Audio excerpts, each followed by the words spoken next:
Hello दोस्तों, yes के पाठशाला चैनल में आपका बहुत बहुत स्वागत है। दोस्तों, हम लोग आज देखेंगे आरपीएफ कांस्टेबल का जो एग्ज़ाम हो रहा है उसके सेकंड शिफ्ट का सभी क्वेश्चन हम लोग उसका देखेंगे, जो क्वेश्चन आया था। ठीक है, ये 6 तारीख है, आज है 6 तारीख। 6 तारीख का सेकंड चैप्टर का ये पेपर है। ठीक है, इसमें जितने भी जी के जीएस के क्वेश्चन आए हैं उसको हम लोग देखेंगे। ठीक है, तो देखिए पहला क्वेश्चन क्या पूछा गया है। भारतीय संविधान ने किस देश से राज्य के नीति निर्देशक सिद्धांतों के विचार को उधार लिया था? मतलब डीपीएसपी कहाँ से लिया गया है? तो आयरलैंड से, जिसका वर्णन भाग 4 में आर्टिकल 36 से 51 के बीच में किया गया है। ठीक है, ये पॉइंट क्लियर हुआ। आइए अगला क्वेश्चन देखेंगे हम लोग। भारत ने किस देश से पंचवर्षीय योजनाएं अपनाई गई थी? देखिए, पंचवर्षीय योजना से भी क्वेश्चन पुटअप कर रहा है, आप लोग उसको रिवाइज कर लीजिएगा। ठीक है, तो यह पूर्व सोवियत संघ के संविधान से ली गई थी या लिया गया था। सोवियत संघ में साल 1928 में जोसेफ स्टालिन ने पहली पंचवर्षीय योजना लागू की थी। तो वहाँ पर पहली पंचवर्षीय 1928 में लागू की थी, उसके बाद वहीं से इंडिया में इसको लिया गया है। ठीक है, आइए अगला पॉइंट देखेंगे हम लोग। साल 2011 की जनगणना के मुताबिक भारत में 0 से 6 साल के बच्चों की जनसंख्या कितने प्रतिशत थी? तो जनसंख्या 16.45 करोड़ थी। यह देश की कुल आबादी का 13.59% था। ठीक है, ये पॉइंट भी क्लियर हो गया। आइए हम लोग अगला क्वेश्चन देखेंगे। अकबरनामा किसने लिखा था? तो इसको पता है, अकबर जो के दरबार में रहते थे अबुल फजल नहीं, अकबरनामा लिखा था, अकबर की जीवनी। ठीक है, तो ये पॉइंट देखिए, अकबरनामा को 3 खंडों में बांटा गया है। एक खंड है पहला खंड, इसमें पूर्वजों का वर्णन किया गया है। दूसरे खंड में अकबर के शासनकाल को बताया गया है। और तीसरा खंड क्या है? आईएन अकबरी। ठीक है, ये इसी को अबुल फजल ने लिखा था, यानी तीसरे खंड को आईएन अकबरी को अबुल फजल ने लिखा था। नेक्स्ट क्वेश्चन देखेंगे। 1857 के विद्रोह में पराजित होने के बाद नाना साहब कहाँ पलायन कर गए थे, मतलब कहाँ चले गए थे? तो 1857 के विद्रोह के दौरान कानपुर यानी कानपुर में विद्रोह का नेतृत्व किया था। ठीक है, तो अगला पॉइंट हो जाएगा। अच्छा, हम यह कहा जाता है कि पेशवा यानी नाना साहब ने 1857 के विद्रोह में पराजित होने के बाद अपने आखिरी साल कहाँ गुजारे थे? नेपाल के जंगलों में बिताए थे। तो कहाँ चले गए थे? इसका सही आंसर हो जाएगा नेपाल। ठीक है, अगला क्वेश्चन देखेंगे हम लोग। 1857 की क्रांति में बिहार से किसने नेतृत्व किया था? तो इसका आंसर होगा वीर कुंवर सिंह। इसी को बिहार का सिंह भी कहते हैं, इन्हीं को। ठीक है, जगदीशपुर से के शायद वहाँ पर जमींदार थे। ठीक है जी। नेक्स्ट क्वेश्चन क्या है? संविधान संशोधन में किसका अनुमति अनिवार्य है? तो भारतीय संविधान के अनुसार किसी भी संवैधानिक संशोधन के लिए किसका अनुमति? राष्ट्रपति की स्वीकृति अनिवार्य है। देखिए, अगर कोई भी संविधान संशोधन होता है तो पहले लोकसभा में पेश किया जाएगा, फिर राज्यसभा में। जब दोनों जगहों से पास हो जाएगा तो राष्ट्रपति अपनी इस पर स्वीकृति देंगे, मुहर मार देंगे, तो यह संविधान स्वीकृति लागू हो जाएगा। नेक्स्ट देखेंगे, 2011 की जनगणना के अनुसार भारत की जनसंख्या घनत्व कितना था? तो 382 व्यक्ति प्रति वर्ग किलोमीटर, यानी 1 किलो वर्ग मीटर में कितने व्यक्ति रहेंगे? 382 व्यक्ति प्रति वर्ग किलोमीटर। ठीक है, अगला क्वेश्चन क्या था? इनमें से कौन सा खरीफ की फसल है? खरीफ की फसल मतलब जो बरसात में होती है। जैसे देखिए, चावल, मक्का, बाजरा हो गया, रागी, सोयाबीन, मूंगफली, यही ऑप्शन में दिया था, यही आपका करेक्ट आंसर होगा। कपास हो गया, ज्वार हो गया, अरहर हो गया, जूट हो गया, गन्ना हो गया, चाय हो गया, काफ़ी जैसी खरीफ की फसलें हैं, इन्हें मानसून फसल भी कहते हैं। अगला क्वेश्चन क्या था? नसीब अल बहर भारत और किस अन्य देश के बीच में नौसेना अभ्यास है? तो भारत और ओमान के बीच में यह नौसेना अभ्यास है, नसीम अल बहर। अगला क्वेश्चन देखेंगे। उस्ताद अलाउद्दीन खान किस वाद्य यंत्र से संबंधित है? तो सरोद वादक ये हैं। उस्ताद अलाउद्दीन। नेक्स्ट क्वेश्चन क्या था, इनमें से कौन बांसुरी वाद्य यंत्र से संबंधित है? तो हरिप्रसाद चौरसिया क्या बजाते थे? बांसुरी। इनका जन्म 1 जुलाई 1938 में कहाँ हुआ था? तो प्रयागराज में हुआ था। बरसात में सड़क के मोड़ पर स्कूटर या साइकिल क्यों फिसल जाती है? बिकॉज तेज रफ्तार में मोड़ लेते समय मोटरसाइकिल चालक अभिकेंद्री बल, ठीक है, दो बल होता है, एक अपकेंद्री होता है, एक अभिकेंद्री, जो उसके सेंटर की ओर लगता है, की कमी के कारण फिसल जाता है, ठीक है। नेक्स्ट क्वेश्चन क्या था, 2024 में राष्ट्रीय सुरक्षा पुरस्कार कितने प्राप्तकर्ताओं ने प्राप्त किया था?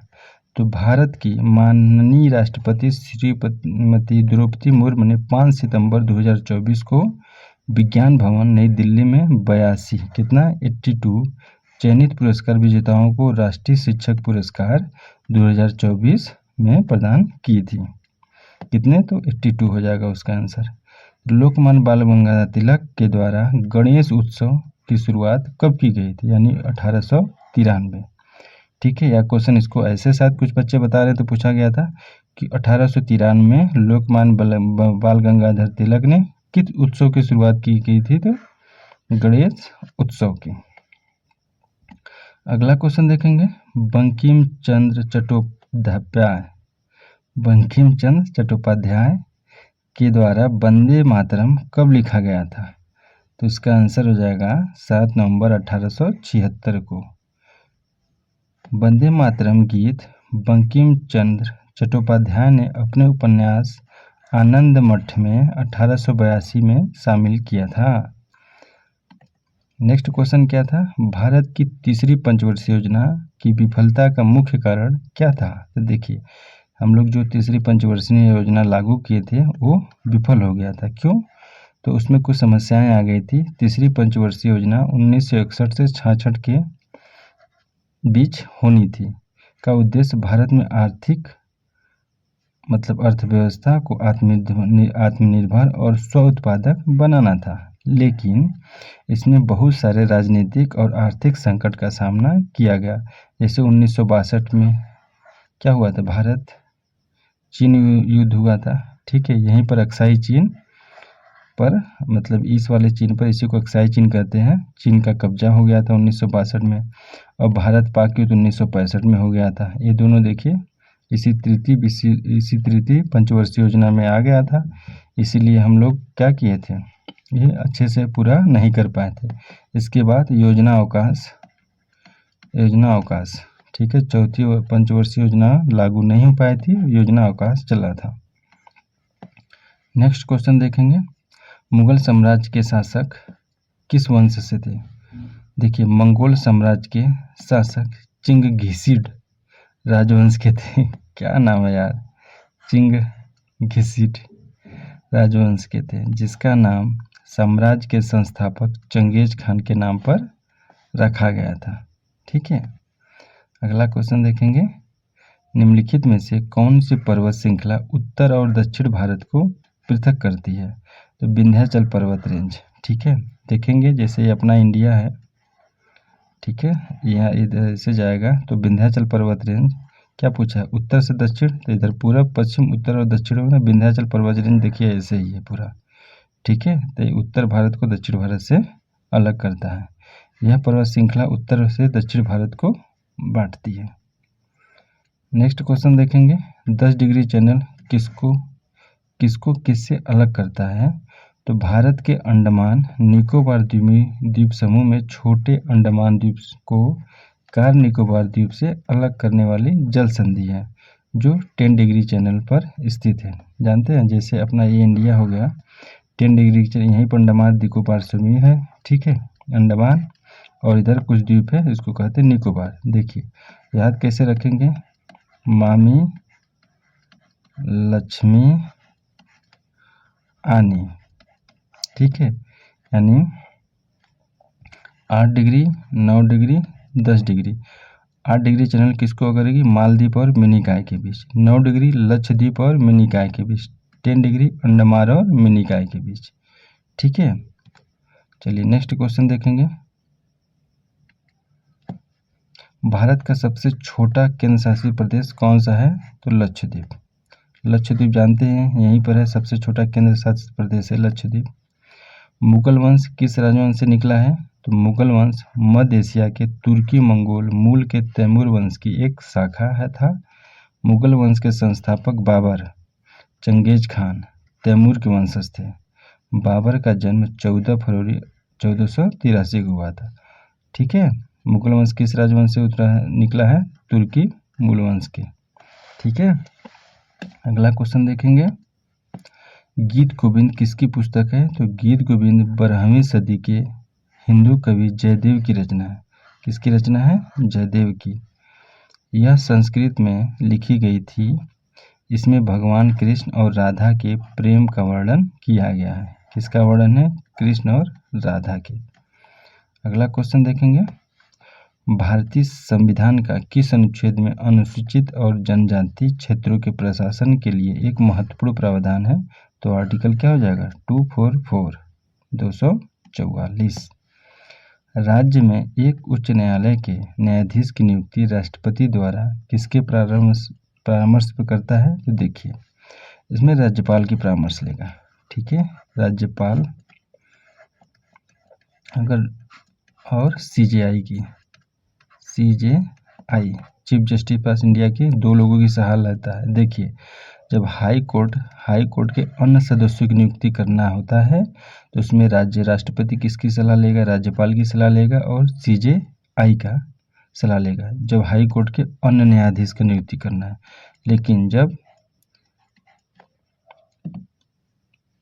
हाई कोर्ट के मुख्य न्यायाधीश CJH, एक मिनट ऐसे लिखते हैं, CJH chief justice of high court.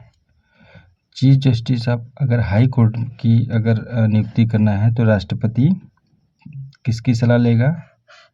इसमें चीफ जस्टिस ऑफ इंडिया की। ठीक है, राज्यपाल का लेगा और चीफ जस्टिस ऑफ इंडिया की सलाह लेके इसको नियुक्त कर देगा CJI को। ठीक है, पिछले वाले में मैं थोड़ा सा गलत बोल गया था, उसके लिए सॉरी। देखिए, ध्यान समझिएगा। देखिए, हाई कोर्ट में एक मुख्य न्यायाधीश होगा और अन्य न्यायाधीश होंगे। अगर मुख्य न्यायाधीश की नियुक्ति करना है तो किसका राष्ट्रपति सलाह लेगा? राज्यपाल की सलाह लेगा और चीफ जस्टिस ऑफ इंडिया की सलाह लेगा। किसको नियुक्त करने के लिए? Chief justice of high court के लिए। लेकिन अदर का अगर नियुक्त करना है तो इसमें राष्ट्रपति किसकी सलाह लेगा? इसमें राज्यपाल की सलाह लेगा, CJI की सलाह लेगा प्लस CJS उस हाई कोर्ट के मुख्य न्यायाधीश की सलाह लेगा अदर के नियुक्ति के लिए। ठीक है, इसको आप पढ़ लीजिएगा। तलाक विवाह संबंधित मामले की सुनवाई किस न्यायालय में होती है? तो पारिवारिक न्यायालय या सीधे सुप्रीम कोर्ट में। नेक्स्ट क्वेश्चन देखेंगे। भारत में उत्तर दिशा में कौन सा राज्य या केंद्र शासित प्रदेश है? तो सबको पता है जम्मू कश्मीर। ठीक है, अपना इंडिया ऐसे देखेंगे, पूर्व पश्चिम उत्तर हो गया, ऊपर उत्तर नीचे दक्षिण। उत्तर में जम्मू कश्मीर और लद्दाख हो गया। अंडर 91 बॉक्सिंग चैंपियनशिप 2024 में भारत ने कितने पदक जीते थे? तो देखिए, 4 स्वर्ण था, 8 रजत था और 5 कांस्य पदक। ठीक है, टोटल कुल मिलाकर 17 पदक जीते थे। ये हुआ कहाँ था? अमेरिका के कोलोराडो शहर में हुआ था। नेक्स्ट क्वेश्चन देखेंगे। सरकारी आंकड़ों के मुताबिक सितंबर 2024 तिमाही में GDP ग्रोथ सालाना आधार पर गिरावट के साथ कितनी रही? तो जुलाई से सितंबर 2024 तिमाही में भारत की वास्तविक GDP वृद्धि दर 5.4 रही थी। नेक्स्ट क्वेश्चन क्या था? अ food is unit in the FPS food pound second system इकाई प्रणाली की लंबाई मापने की इकाई है। मतलब क्वेश्चन ये पूछा है, food is which type of unit? CGS unit है या SI यूनिट या MKS यूनिट? तो food is the unit of FPS है, फूड पाउंड सेकेंड यूनिट है। ठीक है, इस प्रणाली की इकाई मापने की इकाई है, लंबाई मापने की इकाई है। ठीक है, नेक्स्ट क्वेश्चन देखेंगे। भारत में आज़ादी से पहले किस चीज़ पर मुख्य रूप से निर्भर था? तो स्वतंत्रता से पहले भारत मुख्य रूप से आय व्यवसाय के मुख्य स्रोत कृषि पर निर्भर था। इसके अलावा इंडिया में कुछ नहीं था। बजट 2024-25 में 1.52 लाख करोड़ किसके एलोकेट किया गया था? मतलब बजट जो अभी प्रस्तुत हुआ था 2024-25 में इतना लाख करोड़ किसको दिया गया है? तो बजट 2024-25 में कृषि और उससे संबंधित क्षेत्रों के लिए 1.5 लाख करोड़ मतलब लगभग 1.5 लाख करोड़ रुपए का प्रावधान किया गया है। किसके? कृषि और उससे संबंधित क्षेत्रों के लिए। तब तो किसान एकदम अच्छे हो जाएंगे अगर इतना अच्छे से खर्चा कर दिया सरकार ने, तो घूस वूस न लिया जाए तो। उपलब्ध जानकारी के अनुसार किस मिशन के तहत 3 अंतरिक्ष यात्री को अंतरिक्ष में भेजा जाएगा? तो गगनयान मिशन के थ्रू, ये तो सबको पता होगा। बंधन बैंक ने महिला ग्राहकों के लिए कौन सा बचत खाता लॉन्च किया है? तो अवनी बचत खाता इसका सही आंसर होगा। देखिए, भारत में जमींदारी प्रथा का उन्मूलन करने के पीछे कई कारण थे। यानी एक क्वेश्चन पूछा था कि भारत में जमींदारी प्रथा का उन्मूलन करने के लिए क्या क्या कारण थे, तो इसके कई और कारण थे। इसमें से कुछ 3-4 कारण मैंने लिखा हूँ। जमींदारी प्रथा से किसानों का शोषण होता था, ठीक है। जमींदारी प्रथा के कारण व्यापक गरीबी फैली थी। जमींदारी के कारण कृषि उत्पादकता कम थी और जमींदारी के कारण किसानों की स्थिति दिन पे दिन खराब हो रही थी। और मैनी मोर है और बहुत से कारण थे, मैंने 4-5 कारण आपको दिखा दिए। इनमें से जो भी ऑप्शन होगा आप मार दीजिएगा, ठीक है। चलिए, आज पूरा क्वेश्चन यहीं पर समाप्त करते हैं। इतना क्वेश्चन मिला था जो कि एकदम रियल और ऑथेंटिक है। सॉरी। चलिए, बस आप लोग अच्छे से पेपर दीजिए, रिवाइज करते रहिए आप लोग, ठीक है। मेन सब्जेक्ट पर अपना फोकस करिएगा, मैथ रीजनिंग मेन सब्जेक्ट ये स्कोरिंग सब्जेक्ट है। आप जीएस पर ज़्यादा फोकस मत करिएगा, ठीक है।